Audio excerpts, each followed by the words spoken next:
এই বাচ্চাটি দুপুর 1টার দিকে টঙ্গী সিরাজউদ্দিনের গরুঘাট সংলগ্ন গোসল করতে নেমে ডুবে গিয়েছিল। তো আমাদের ডুবে তাৎক্ষণিক চলে এসে বাচ্চাটিকে উদ্ধার করতে পেরেছে, কিন্তু দুঃখের বিষয় হচ্ছে বাচ্চাটি জীবিত নেই। এই যে আমাদের বড় ভাই এখানে আছে। ভাই একটু ভিডিওতে আপনি একটু কিছু বললেন ভাই, মানে আপনাদের বাচ্চাটাকে কি অবস্থা নিচে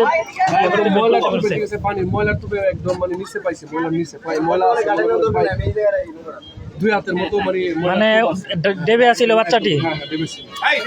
আপনারা শুনতে পেরেছেন যে বাচ্চাটি প্রায় 2 হাত মাটির নিচে ময়লার ভিতরে ডেবে ছিল।